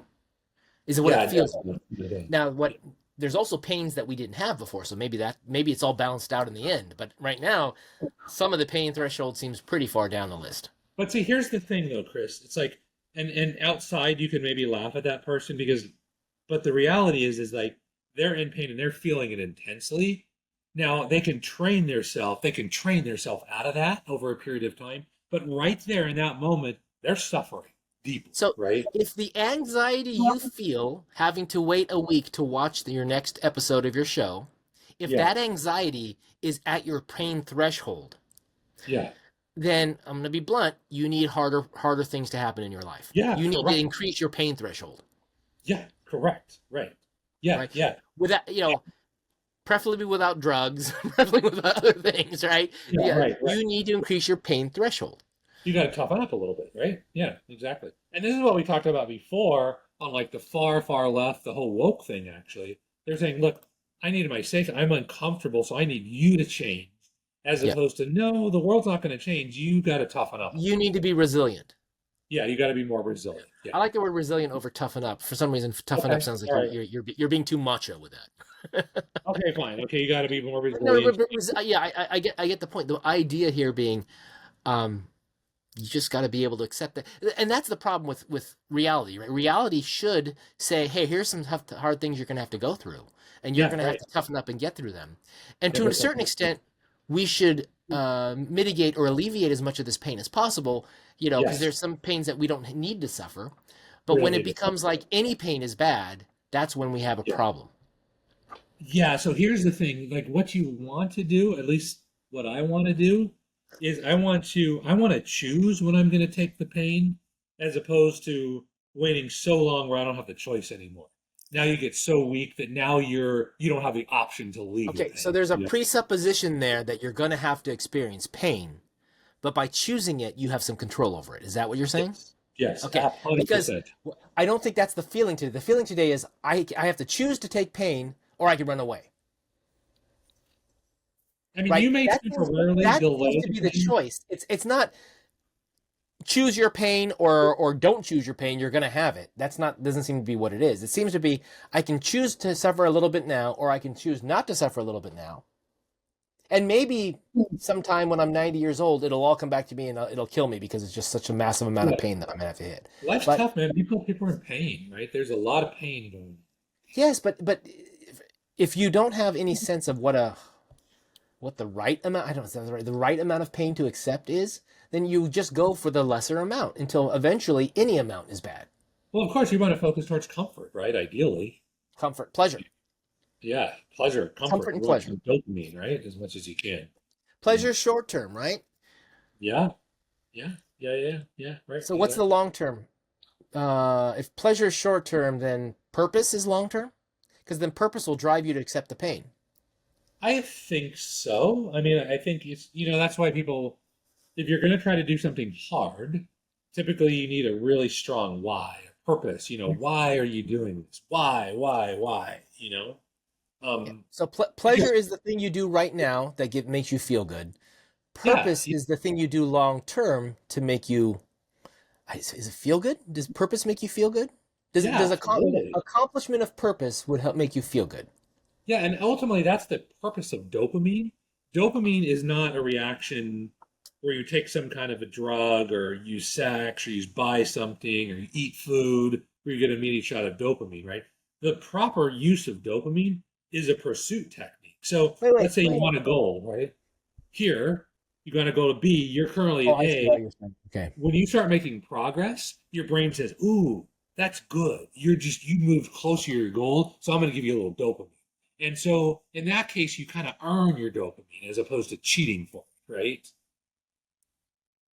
People cheat it. I thought serotonin was the long term one. It could be. No, I'm talking about dopamine in this particular case. Dopamine is the quick hit. Dopamine is the quick hit. Yes, right. But what I'm saying So is, that's like having sex and you get the dopamine hit because it feels good, yes, right, right? right, So I don't think exactly. that's the one that trains you to for the long term. The serotonin I thought was the one that trained you for the No, long no, term. no, no, no, no, no. In this particular case, the dopamine hit that you get is because you've made progress towards a goal, and it's a reward. So ideally, your system should be designed the way it was engineered to be designed. Is dopamine is a pursuit drug. It keeps you in pursuit of a goal. We've shortchanged it by using some kind of a drug, right? We've cheated it.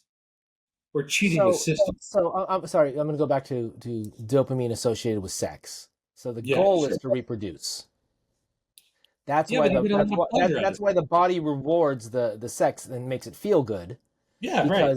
because the goal is to reproduce. The goal, and it's not a cognizant goal that you Right, think right, about. right. It's one that biology has reinforced. But There's biology, right? Mhm. so it reinforces an action that's beneficial to us. You're Yeah, saying yeah. that's what dopamine's supposed to do? Well, that's what, according to Andrew Huberman, I don't know if you know who Andrew Huberman. He had a whole Yeah. podcast. I'm like, oh my god, that is really. It just reframed dopamine in a different way for me. Assuming he's correct, I don't know, but I trust him. I think he's probably. I thought his argument was more of a mind frame, a frame reset. So instead of the action itself giving you pleasure, it's the act of getting to the end gave you pleasure. So instead of doing something that gives you pleasure, the act of completing something gives you pleasure. Yeah, yeah. It's like a pursuit drug. Yeah, So it, it's it keeps going. it's a frame reset in the mind. I, I mean, I don't know. That's not the words he used. I don't know. I mean, because the idea of sex is strictly a physical sensation, right? Well, So no, no, it's very mental to it too. that's giving you a well for men, okay, um, but that's giving you the dopamine hit that makes hey this feels the sensation and then the dopamine hit. Yeah, well, and there's love, right? Let's not forget love. I mean, love plays a big role into it. Yeah, but dopamine exists in animals too, and I'm not sure they have love Yeah. in the way you're talking about. So So here's what we need to do. I mean, I'll try to watch this, but he has a whole thing on dopamine. yeah, I know he goes into it, but I thought it was more of a reframe than it was anything about the dopamine I mean, it itself. could be. It's like it's just so here. Let me just read a little bit. Why don't you watch a couple Andrew Huberman? I've watched him. I've watched him. That's why I can even comment on what you're saying. So Okay, here we go. Listen, here's I'm going to read this right. So, an article, Huberman Lab. Dopamine is a molecule in the brain and body that is closely linked to our sense of motivation. It can also enhance our depth of focus and lower our threshold for taking action towards specific goals. That lower our threshold. What does that mean? Yeah, it says lower our threshold for taking action towards specific goals. So that means it makes it easier for us to get to the goal. Okay, all right. Now, but let's study it. I could get this all wrong. It'd be nice for you to think. But I will tell you one thing, Chris. I think this is important.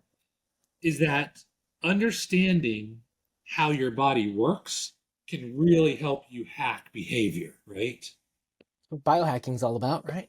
Yeah, exactly. So I'm going to tell a story, right, of a friend. This is a long time ago, and she was a heroin addict. And this is when I was much younger.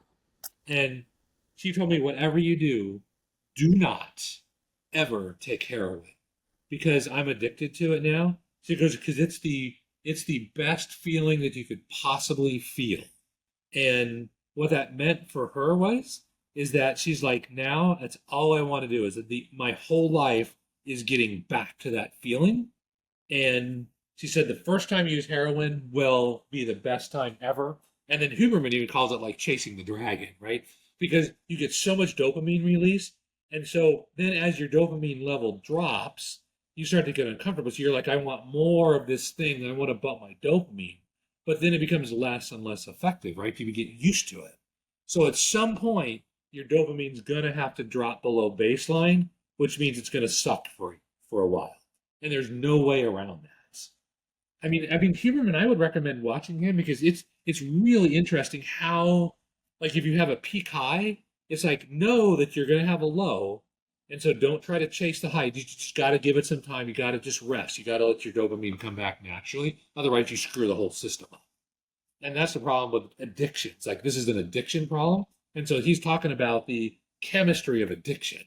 And I'm like, Hmm. when you understand the mechanism, now you're saying, look, I can go ahead and stop this for a few days and let my dopamine come back. I don't need to be chasing this by buying shit on Amazon. Sorry, I'm not supposed to cuss. Buying stuff on Amazon or having sex or taking drugs or spending money or gambling or whatever this addiction is. Don't Why don't we even for just go me. ahead? Instead of taking heroin, why don't we just take dopamine? We'll get dopamine shots. Yeah, well, yeah. There was an episode. I'm just, yeah.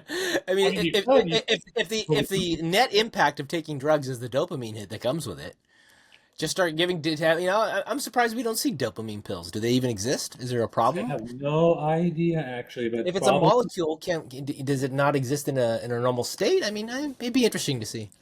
I would think so I would actually. assume someone out there is trying to. Yeah, ethics aside, there's someone out there who would try to make this if they could.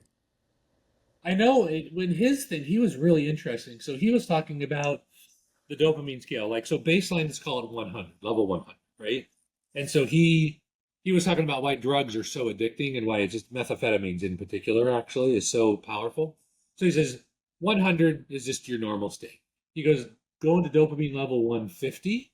That's eating food. That'll drive your dopamine up. That's why people overeat, right? Sex takes you to 200. Then there was a bunch of other things. Then he goes, methamphetamines takes you to 1,000.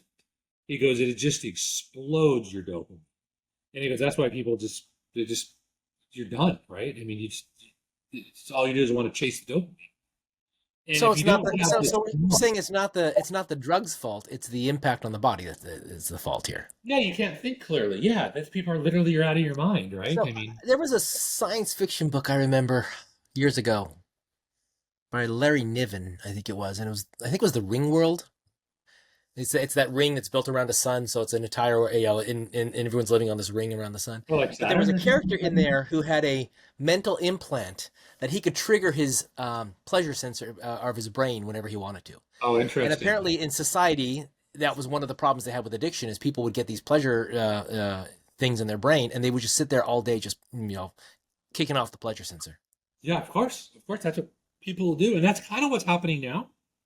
As we described to people, sorry, you describe people that we're just getting less and less okay with pain, and then we want more and more comfort, aka pleasure, right? And so we don't want to feel the pain. And I think that's where we are in our society. It's like, and we get weaker and weaker and weaker, Well, right? the threshold for pain goes down, Yes, right. right? Which means we go to pleasure more and more often. Yes, right. I Yeah, can't do yeah, again. I can't wait for next week's episode. It's too much yeah, anxiety and pressure for me. So yeah, I go to pleasure. I wait. Right? yeah, I do the binge watching, and everything is that way. Oh, you know yeah, what? Doing those 20 reps is gonna hurt. yeah, So I'll do 10 reps, or I won't even bother exercise. Right? I yeah, mean, all of that is just built into us. We avoid we avoid even minimal pain at this point. yeah. I mean, that's Minimal the key to discomfort. marketing is, as a general rule, What's your you can pain use point? you can use pleasure or you can use pain to motivate people. Well, And yeah, pain is like, what's the pain point you've got, and then we'll figure out a way to alleviate that, right? yeah, We'll give you yeah, pleasure, or we'll take away the pain, one or the other. yeah, right. And the fear of pain is far worse. Now you can look up studies. So let's say, for instance, Chris, I'm going to give you $100, but I need you to do some stuff, Yes, you've right? given this one before, but yes, And you'll give some, you'll be like, you literally. But if I come after you and say, I'm going to take $100 from you unless you do something, that is probably 10 times more motivating to you. So in marketing, that's why we always sell into that's fear, probably right? what drives people to sell when the market's down. Could be. Yeah, Right? it's crazy. Because the market's down. Oh, I've lost money. Fear of more loss. I'm going to sell Yeah, yeah, at a discount. When you fear, should be right? doing, if you're doing this right, is you should be buying in that market. Right? Yeah, Is the idea. absolutely. And So there's sites if you want to invest. There's sites that will show you the like if people are just going nuts, just exuberance like crazy off the scale versus pain and fear. It's like you always sell when everybody's exuberant and you want to buy when people are freaking out. If you want to make money. Most people do exactly the opposite. yeah. Exactly the opposite. Well, that's why Unless you're they well use. trained. That's why they say the easy thing to do is just do dollar cost averaging and invest the same amount over time because then the ups and the Yep. downs balance out. Yep. But Because yeah, you have because what you're doing is you have a disciplined, logical mind that you're saying, I'm not just going to do whatever I feel like doing in the moment. That's what we're trying to get to on this show. That's one of the key things I'm trying to get to. did we ever come to resolution on bombing? On bombing? No. Okay. I don't think we can. I think we should just talk about the tools we could use to get the best answer. But I don't know. I don't have any Well, influence on I it. think that there is an ethical aspect that comes into play, right? So in general, the first order thinking is bombing's bad. We shouldn't do it. Second order, so what are the consequences? What are the constraints or the reasons why we would want to bomb, right? And then the Yeah. one thing I would say is we don't know for a fact that if they had a nuclear weapon, they'd use it. We just assume they would. That's an assumption, right? Yeah. And so how well you believe in that assumption is going to be how strongly you believe we should or shouldn't do something like this. Yeah. Because And so I guess, yeah. but it's back to that theoretical conversation. If you knew Hitler as a kid or a baby, would you kill him knowing that he's going to kill a bunch of people? Right? Yeah. That whole ethical argument. If you knew someone was going to drop a bomb, would you drop a bomb? Would you stop them from being able to have that Yeah. bomb? Right. And I think Right. yes, in this case, yeah, the politics are arguing, yeah, of course you would. But you don't know for sure because it hasn't happened yet. So we're back to the ethical argument. And that's Yeah. not really coming into play here that I'm seeing. I don't see And much of the ethical argument. It's more of a like, yeah, it's a given that they're doing something here. So the question is, how do we stop it? And yeah, we can do something here that would be deemed unethical by a lot of people. well, I don't know that it's an ethical argument. I mean, in my mind, it's not really ethical. It's just more of a reality thing, right? You don't think ethics is involved in any of this? You don't think they should even consider ethics in any of this? Hang on a You're going second. to kill a bunch of people. You're going to destroy billions of dollars, well, millions, however much damage, on purpose. You're going to take an action that does this. You don't think ethics should even come into play? I didn't say that. You took that. What I said was exactly what I said because I remember it. I said I don't think this is an ethical argument. Okay, And and then you so took off. You don't think ethics can play. No, I didn't say that. But I think it's okay, mostly a but that's practice. why I said it as a question. I said it as a judgmental question, but I said it as a question. Yeah, maybe that's what I was resisting against. Yes, it's the tone that was in there. Yeah, But I don't there's a think. judgment call saying, "Are you saying there's no ethics?" Right? Yeah. Again, Exactly. that's a question to you, but it's obviously showing my opinion in there. So Yeah, exactly. And I think you should have some ethics in it, but I think this is more of a practical thing. So, like in a self-defense thing, I mean, the rule of jujitsu is you want to use the minimum force necessary, preferably not. Preferably you just want to well, avoid the situation. so let's go back to it real quick and say, what are the dimensions you consider when you're going to make a judgment call like this? So the likelihood that there's further damage if you don't do it, right? So Yes, right. the risk of what happens if you don't do it versus the risk of what happens if you Yeah, do, right. and your idea is if the risk is if we don't do this, there's going to be worse consequences, right? So Yeah, absolutely. that's one of your dimensions. The other is an ethical argument, and you say, well, there's an ethical argument here, and that's probably slightly on the negative side. We probably shouldn't do it. And then there's what other dimensions are we considering before we say, you know what, we're okay with doing this? Yeah, exactly. And even there, I'm already biased. I'm saying, all right, I'm taking the side that we're going to get to the point where we're okay. Maybe I shouldn't. Maybe I say, I mean, if I really want to stand off from this and say, okay, so let's look at all the dimensions and then gauge them at the end. Yeah. I don't want to assume that we're going to be okay, but I can already tell from my bias on the dimensions that I know of that I'm probably going to get to an okay. Yeah. Yeah. Yeah, these are complicated decisions. There's many, many variables in play, right? And this is where I have a hard time trusting that the decision's right, because we don't see the variables that are under discussion, so Oh, we're yeah, not sure. We're not sure that everything was considered that should or could or right, should be considered. right, right, Right. right, This right. is the problem with a decision that's complex. Is you see the result of the decision, you see the decision itself, but you don't see what went into it. So if you look at this and say, I don't trust the government to make good decisions, then you're going to come out and say that was a bad decision. They didn't think this through. Whereas Yeah, if you're someone who goes, oh, I know these people, they're really smart, they consider everything, you might come up with a bias, say, hey, you know what? I think they're going to be they made the best decision possible. Right? very possibly. And the results are the same. The difference is the mind frame, the mindset that you're looking at when you interpret it as, oh, government doesn't make good decisions, so obviously this was a bad one. Or, Yeah, these are smart people who are experts in their field, they're going to make the best decision. possibly. Yeah, yeah. Right? It depends. And the result is the same. That someone agreed that we're going to bomb someone, but the faith or trust you have in how they got there is going through a filter in your mind of how trustworthy the situation is, the conditions are. Well, and I think, that's a very concern because we've known that the government, like through history, has lied, cheated, everything. Like, look at when we went into, where was it, Iraq?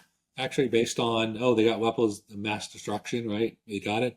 And we later knew that they went in knowing full well they didn't have those. Full Yeah, well. my understanding is Israel was a big part of that too, and and kind of manipulated us in many ways on that too.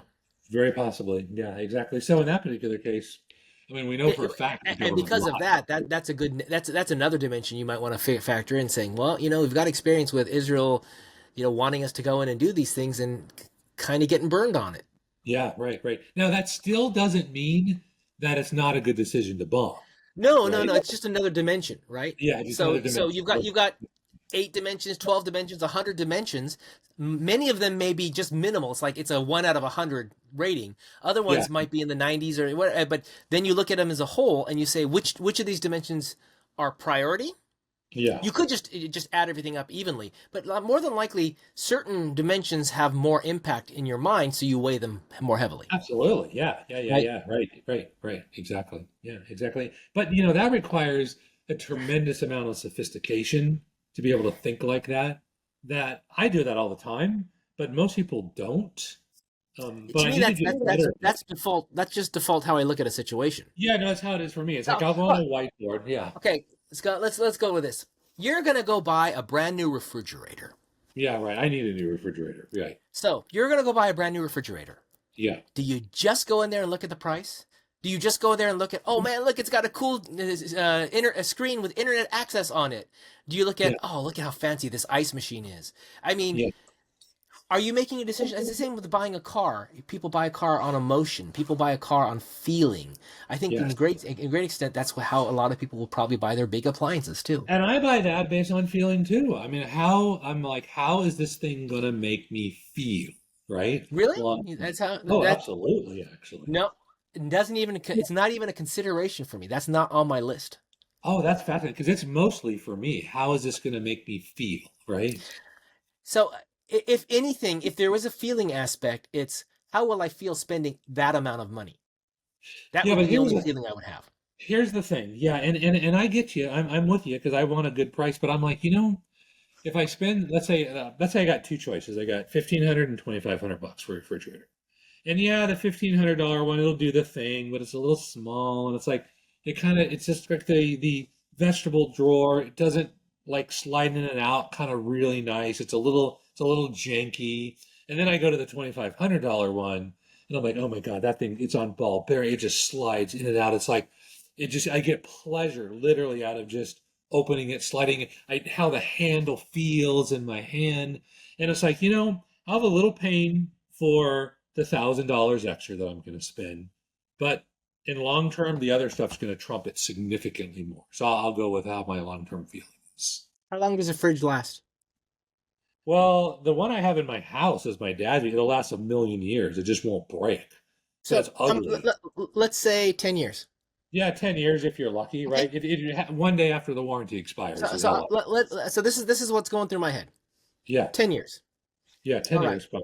$1,000 today in 10 years invested in the S&P 500. Let's assume 7.2% growth because the rule of 72 means it'll double. So it'll be Yeah, $2,000 in 10 years. So yes. was it worth $2,000 to me to have the experience of the ball bearings and the smooth drawer opening and all that? And the answer for me is generally no. Yeah, for me it's yes. Yeah, Yeah. for me it's yes. And so what'll happen is, and this is the assessment that goes on in my head is like, I don't care. It's a refrigerator. I told you, my refrigerator has a one of those water and ice things. It's not hooked up. Yeah, yeah, I got you. Why? I don't care about the water and the ice and thing. You know why? I've got a Brita filter in the fridge, and I got ice cube trays in the freezer. This is why, Chris, if I'm gonna sell something to you, I've got to use a different approach than if I Oh, yeah. sell to somebody else, Oh, right? yeah. And so the sooner I identify that is I'll use different logic on you, right? I'll be Yes, like, listen, yes. Chris, You've you're got making to show me you've got to show me a different value proposition. Yeah, but still, it's still though, still, and you're vulnerable to this, and you may say no, but I'm still going to argue that you are. You still got ego, and so I still got to Oh, sell into sure. you. Yeah, okay, good. I'm glad you admitted that actually. Yeah. But So your if ego, if you feed the ego on the logic, I can't see the yes, logic side of things, then if assuming I can't recognize that you're playing me, yeah, right. then of course you're going to be able to control some aspect. But because there's less emotion involved, because the likelihood is I am a little bit more self-aware, because I'm already skeptical of you to begin with, because you're a Yeah, salesman, yeah, then the right. likelihood is you're going to have a harder time convincing me than someone else. That's the only difference. Not that you No, can't. no, I don't think so. I Actually, think so. I think you're just as easy as everybody else. To get the same output, Um, to get the same result, that you're going to make $1,000 off of this guy who's touchy feely, and are you going to make $1,000 off of me? maybe, yeah. I don't know actually. Probably so. Yeah, probably so actually. Because Interesting. here's the thing, right? Here's the thing you got to be careful of. Because right now your ego is so high that you're Hmm. blinded by your ego, actually. And you got to be careful of that. I need you to show that to me. I can accept that it's true, but to really believe it down here, I need you to point out those examples to me so that I can bring them into my thought flow more easily. So here's what I would do, right? Here's how and I'm not an expert at this, but this is just my general approach. Chris, I can see you like good value. You're like a smart dude, obviously, right? You're just like me. You're a scientist. I'm an engineer. You're better than an engineer. You're a scientist. But here's the thing. I'm not going to be able to influence you. Clearly, you've got very rational thoughts. So the best way I can do to make, because I want to make the sale, right? Because I'm going to make some money. There's no question. Let's just be upfront and honest about this. I'm going to give you all the information, and you're going to decide what the best move is for you. The chances of me trying to convince you is probably very slim to none, right? Mhm. Through an emotional appeal. I'm like, but here's the data. Here's all the data, and you decide. And I promise to take good care of you. If you have a problem, I'm here for you. I'm here to support you. So what in that convinces me to pay the extra $1,000? It's not. You may only buy the $1,500 one. That's fine. Yeah, so you're not going to make as much off of me. Because regardless of whether you agree that that's the way you're going to sell me or not, that's the way I'm going to buy. But that's fine. Well, that's fine though. But see, I still win, Chris, because I have you as a client right now. But you didn't win. You didn't win because again, it's not equal. You're not making the same amount off of me. No, Chris. This is where you're missing it, right? So Okay, so go ahead. in sales and marketing, there's a couple of critical numbers, right? There's the cost to acquire you, right? Okay. And then there's the lifetime value of you. Mm-hmm. And so that's ultimately what I'm doing. I'm looking for the law. So if you trust me and you feel that I've treated you fairly, you may come back and buy from me over and over and over again. And you're going to send your scientist friends to me. Say, you know what? This guy's not a douchebag. He's like just a straight up guy. Yeah, he wants to sell you the high one, but he's happy selling you the entry level model. I don't And think we're arguing the same thing here. I don't think what you're arguing fits with what I'm arguing here. no, here's what you're arguing. You said that I'm not going to make as much money off of you. That, and I'm saying that's not true. On that transaction, correct? No, not on that transaction. No, no, no. No, I'm no. talking about the lifetime In my value. mind, I was only talking about one transaction. Okay, I'm getting You're back to the, now you're now bringing in the entire relationship over time. That's a yes, different conversation than I have in my mind. yeah, but that's Now, why I in said my here's a, mind, it was this transaction. You're gonna convince me on emotion to buy the more expensive thing, which you make more money off of, and you're not going to be able to do that to me. yeah, Now but you've gone and said, oh, but in the relationship, so you've gone and pivoted to adding time as a factor here, and yeah, oh, okay, absolutely. time's a different thing. So Yeah, you're yeah, looking at because the relationship as a whole. That might be true because in essence, you are approaching me the way I think, and yes, and you're building trust that you're building my trust in you that you understand the way I think, and you're going to let me do things my way. yes, that's That, a correct that way is of thinking. not what we were arguing in my mind. What we were arguing is you're not going to convince me to spend an extra $1,000 to buy that thing. There's That's no what way the I'm going argument to do was. that. I'm not going to do that. There's no way, and I'm not even going to Okay, try so because that's fine. And then what you can do is turn around and say, but the value I will get is the relationship. yeah, See, yeah. so you spun to the relationship as your win, and I'm like, no, you didn't win because you didn't sell me the extra $1,000 item. Well, that's why I introduced the concept of lifetime value of a customer. Mhm. That's the win. And so in that scenario, I think you're right. You're by approaching me and the way I think, you're building trust and a Yes, greater likelihood of me coming back to you yes, specifically. greater likelihood of you coming back and referring all of your pin butt scientist friends. You I, say, I hey, man, told you I told you years ago when I used to be an IT director, I used to go to Fry's Electronics all the time back when it was over here in Fountain Valley. It was on the drive home and I'd stop by and I'd buy stuff for the office, right? And I would be looking at cameras or printers or whatever, and the salesman didn't know a damn thing. yeah, But I knew them all, and people would be coming to me asking me for questions on this and that, and they yeah, ended up buying stuff, and these guys got credit for it because I was there, yeah, telling them, no, that's not that good. That one's hard to use, or that whatever. I would say I've had that one, and that's difficult to do blank with, yeah, right, right, right, right? right. Yeah. Um, People in general, yeah, you can play on the emotion or you can play on the logic. It's easier to play on the emotion than it is on the logic because people Yeah, but are not as ideally, logical. if you're a good salesperson, you plan everything equally, right? You make Sure. the emotional appeal and you make the logical appeal. So my problem is when you make the logic appeal, you better be accurate in your logic appeal. Of I've had course. so many salesmen who are not good at logic try to convince me logically that this is good. Yeah, yeah, And yeah, right. I'm Because you telling don't you that trust that, them. that comes across as a snake oil salesman when I hear that. Of course, right. So if I know you and if I try to do that, I'm not going to win at all because you won't buy anything. No. Because it You could be could in you my could ad. you could say, hey, you know what? Here's the information. Here's what the only thing I'll add is that three people that I sold this to recently said that they really like this aspect. I Yeah, could see right. you giving that sort of thing to it, which isn't trying to well, it is trying to influence me, but it's not trying to say this is worth it. It's just saying this is one of the good things someone said. Yeah, I'm just giving you the data, man. That's all I'm doing because I know Yeah. that's principally what you want. And where I'm going to tie to your emotion, where I'm going to attack you emotionally in your ego, is I'm going to talk about, yeah, you seem like a guy that wants facts and data to make a good decision. And I think what's important to you is making a smart decision long term. And you'll be Okay, like, and okay, do you think that actually affects me emotionally? yes, 100%. Yes, Mm, no, yes. no, Yeah, yeah. Now, I know you don't even see it. Yeah, I know. I got it. no. Yes, I know. I understand. Yeah, but it No, does. I disagree with you because Mhm. I have a level of self doubt to the point I where know it's you like do. I know you do. that if Yeah. you were to say that to me, I'm immediately going to go, what are you trying to get out of this? Yeah. I immediately go to no, my reaction to compliments like that are okay. You're either stating a fact, which okay, that's a fact that you think it's a fact. That's fine. That Yeah. doesn't stroke my ego.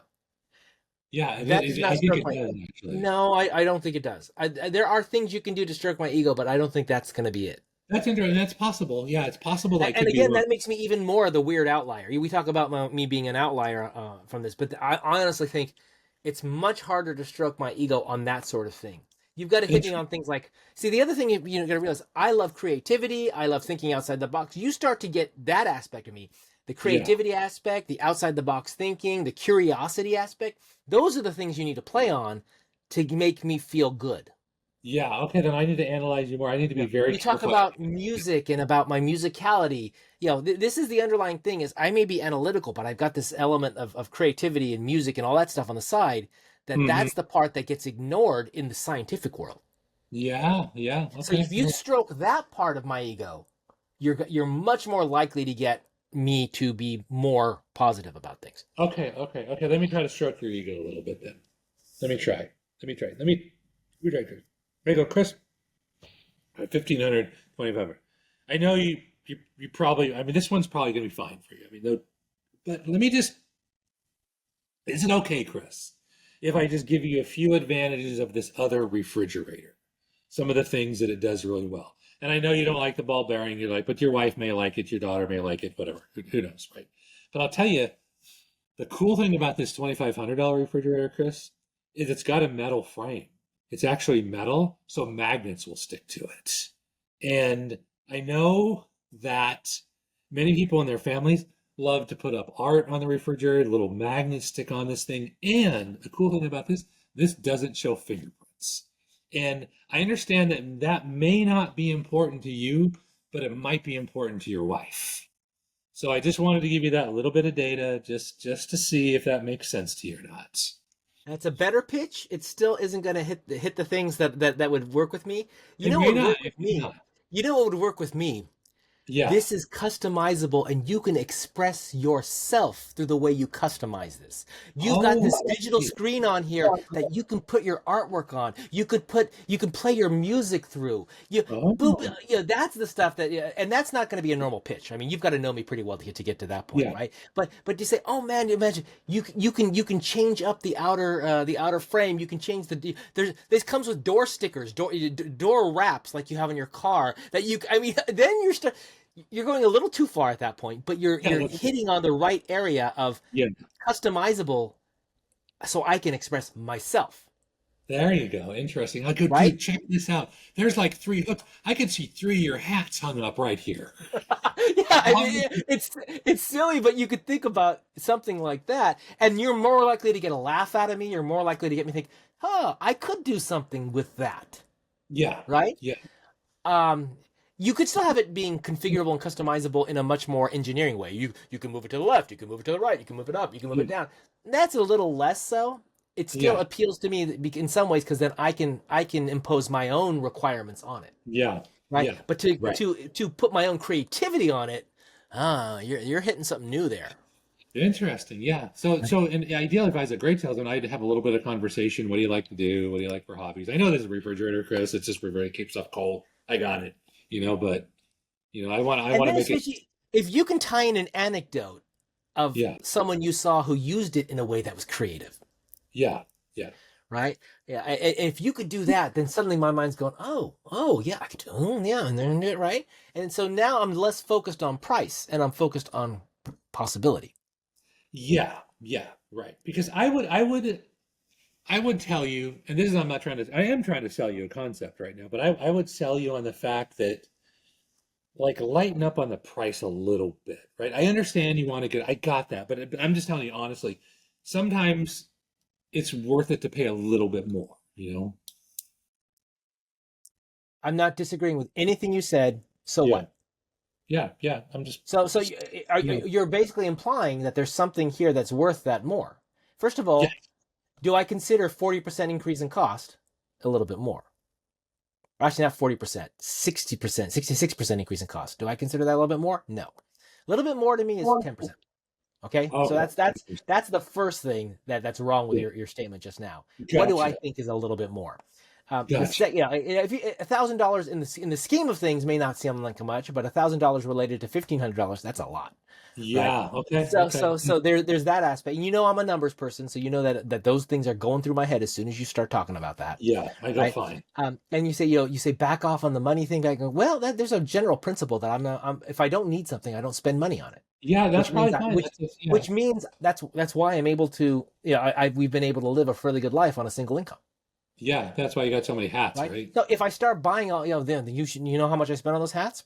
I probably No. spent more on all of these hats, less than on all these hats than some of the individual things you've bought. So, I mean, literally, again, because I'm cost conscious. I don't buy something unless it achieves a certain value in my mind, right? There's a I think that's good. everything. Yeah. But because of that, that means that, again, single income family, and I can still afford having a house and having 2 cars and having all of that sort of thing. But you don't want to be crazy spending if that gets taken away. But if you've got that, and then it's okay to splurge like a little bit. Like for example, okay, so we went out to like a lunch, right? Whatever with Alan, remember when we went out or whatever, I paid whatever, it was like $200, whatever the bill was. Yep.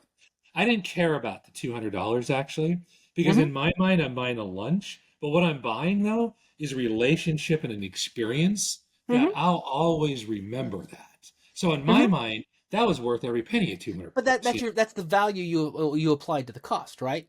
If it were just a meal and you were eating by yourself, would you have spent that much? No, hell no. No. So again, it's the context it's in. So when I'm buying a refrigerator, it does one thing: it keeps my food safe to eat. Yeah, it right? keeps it cold. Everything safe, it does beyond that is an add-on, and then the add-on has a cost that I have to pay and a value that I'm willing to pay. Yeah, right. Yeah. Right. And so that's what it is. So, the food is worth X, but the relationship, the experience, all that, it has its own value. That's why, people who expend a lot of money on certain experiences in dining, the quality of the food is only a portion of what they're paying for. Only a part of it. Yes, exactly. Right? So the same thing I buy a car. The base thing, a car has to be safe and have relatively good gas mileage, and it has to be relatively easy to drive. That's it. Yeah. Everything beyond that, the Bluetooth, the radio, the quality of this, the rims, the sunroof, all that is an add-on that I don't have to have. So when you start showing me that, it's like I've got a threshold in my mind of how much more than the base I'm willing to pay.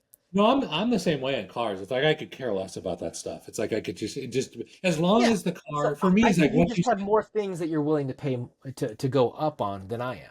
I still have things I'm willing to pay a little bit more for. Yeah. Everybody's got a little bit. But for me, one thing that you didn't add that I would add is I want it to be reliable. I just want the thing to work, right? Because I've been stranded a couple times before, and that really sucks. So I'm like, and that's a good argument. That's a good argument to buy a new car, generally speaking, when usually people say don't buy a new car because it loses so much value so fast. It does. It's the first 2 years is where you get so that's one thing where I actually like buying a new car, and I'm willing to pay the premium on it because my wife feels safer in it. Yeah, right. So there you go. Yeah. Right. That's it. We buy a brand that's known for reliability, and we buy her a new car. I don't care if I drive an old crappy car. Yeah, fine. Right. Check. Yeah, there we go. That's cool. All right. So, what I learned, we should probably wrap up here in a few minutes, actually. So what I learned, this is my homework. I want to be more precise. Yeah, and if you wanted to tie it back to your jiu-jitsu, I would say the tools, which are the techniques we're trying to build, can be applied in multiple situations. Oh, yeah. Just like the jiu-jitsu actions, like the arm bar or whatever it is you want to call it, right? The choke or whatever, can be applied in multiple situations. In multiple different directions, yeah. Start talking about those situations. So maybe you say, okay, what do you see? I could use it when I'm in disagreement with someone and I want to know more about what they're saying. I can use it when I'm in agreement with someone. I can use it when I don't know what else to say, and or whatever. You have these variables. Some of them are going to be BS, and some of them are going to be meaningful. Yeah. But then we just reverse the order and say, okay, in this situation, here's the 3 tools that are probably the easiest to use or the most common to use, right? Yeah. And maybe at some point we have a rating system for this is an advanced tool and this is a beginner's tool, right? Yes. But in the beginning, let's just start with the beginner's tools, right? Yeah, I like it. And then so maybe you can do the same thing. So ideally, what I want us to do, right? I think we talked about this, is to build up a set of techniques, ideas, principles, and we can argue about what they should be called, but these things that can help people. Ideally, I want to be helped first, right? I want to use these tools, and I think I want to help you, and then we can help people that are listening to us, and eventually we can build a set of community of like-minded people that will use these techniques where everybody gets a little bit better, right? Yep. Everybody makes better decisions. I think where I will start then, because it sounds like you're looking at like the interactions between another person and yourself. Mm-hmm. I'm thinking of how do I myself question myself. Mm-hmm. Right. So what what'll happen is I will hear something on the news, someone will say something, read it in a paper or something like that, and I'll go, huh, does that make sense to me? Does that ring true? And Yeah. again, what can I do to prove that or disprove it? And I think I do that fairly often, several times a day. I go through this kind of exercise, but going, how am I going to approach this? How do I get to a point where I say, "Yep, I believe the news. So I would I I believe would it." like to add something to you, like a step before that. So there's a book called How to Read a Book by Morton Alliser. I Hmm. can't remember his name right now. And basically it talks about different things in the book. But one of the key principles of this book is that not so much how to read a book, but should you even read that book? So I'm saying you go down these curiosity trails, and I'm like, is it even right for you to even give any thought to that? Hmm. I mean, is there how much value is there in going to? But you're a very curious guy, like I am. But I think you're more curious than me. So I would ask you this: you're thinking that the return on investment towards specific goals is not there to follow every path that's out there. Yeah, yeah, I think so. Mhm. Right, exactly. Yeah, because I And think, and well, man, you could be doing this thing, but why are you chasing that so rabbit in down there? general, I agree. So because it distracts focus from a particular goal, Yeah, I would tend right. to agree with that. However, I find my ability to reason and understand the world with limited facts is because I have such a wide understanding of how things work, Oh, and there's no doubt. There's right? no doubt So if there's I some value. understand the situation in which I'm being misfed information, Yeah, and right. how they got that misinformation or why they got that misinformation, then in a Yeah, similar situation I can go, this is one of those situations where they're misfeeding me information, and yeah, I can right. then make a reasonable with a reasonable probability a decision or a thought that actually is factually true or accurate Yeah, based upon limited information. So to me, yes, the immediate ROI towards a goal may not be there, but there is an ROI when I do this. yeah, That yeah, that right. that would be my argument. So then the question becomes: is any ROI enough? Well, I mean, I think overall the question, without getting too technical, is like, and I got to do this all the time. I'm like, should I do that? I can, but should I, right? Does Hmm. this support my mission, whatever that mission is? Does it support my why? I told you what my why is. My why is to understand how the world works, and this Yeah. is all around understand building a better mental model of how the world works. Well, in that case, then you're supporting your So as long as you're taking care of your I'm tied to responsibility. my why. The question is, will I achieve any goals along the way? Well, but if that's your why, though, and I assume though that, and I'm sure this is implied, you haven't stated it directly, but I mean, supporting your family should trump that, right? I mean, if it comes down to your curiosity or supporting your family, you'd choose your family first, right? Priority of goals, right? So goals, Yeah, goals are, so I've got a why, I've got values, and values yeah, then talk about how I take care of my family, how I take you, all that kind of, how I take care of my health, all that sort of thing, right? yeah, right. So the why and the values then talks about my goals, and then the Hmm. goals should have a priority based upon some way of judging them. So impact to others, social responsibility, whatever other types of things that I Yeah, can apply yeah, dimension on them. Yes. So that would then, if I use the goals as the prioritization of the goals as how I spend my attention, that would be yeah, right. where I think that's where I think your argument comes into play. Yeah, yeah, right. Yeah. Yeah, and I just think it's worth because I'm considering that a lot right now because as I get older, I have this goal of doing this AI agency sort of thing, right? And I know that I only have a limited amount of energy, so I got to be very careful on where I use my energy. And binge watching Netflix is not a good use of my time. Now, that doesn't say that I don't watch Netflix. I do, but I just don't sit there and watch it for You four seem to have hours. watched a lot more TV shows than I have. You keep I did, referring I to these did. shows that I've never heard of. Yeah, I know, and I'm slowing that down. Actually, I'm sort of setting a little bit of a parameter that I'm only allowed a certain amount of time, like every day. And usually that time is after my work is done during the day, you know. So I'm trying to set some boundaries for myself, whatever some constraints around myself. Because I'm like you, I'll just go off and go research something and go buy some new thing because I think that'd be cool. I'd like to learn about like a power meter that could drain batteries. I think it'd be so cool to graph out, power and I time did. on I broke down and I bought a bass ukulele this week. it. Nice. There you go. It was Hey, on sale, and I've wanted one for a while. And I've been playing my daughter's bass while she's in Japan, so I've been learning how to play the bass. So I said, "Oh, bass that's awesome. ukulele, yeah, You have four strings on it, just like a normal yeah." bass? Four string. You should see these strings, by the way. They are crazy. Look how thick these strings are. Oh yeah, yeah, yeah. Well, you So need they're that. I forgot the material, but they're synthetic rubber material. Let me hear it. I want to hear it. Like just I do don't open. think you What's can it? hear it without if it's not amped. Let me hear each string individually with no fretting. Oh, Can you it's hear the it? same thing as your guitar then. Yeah. Yeah, That's the. it's for the guitar strings. Yeah. What is it like? E I can't remember what they are now. E A G G D E E G A E D G. maybe Yeah, whatever D it is. A. I can't remember. But yeah, Yeah, I okay.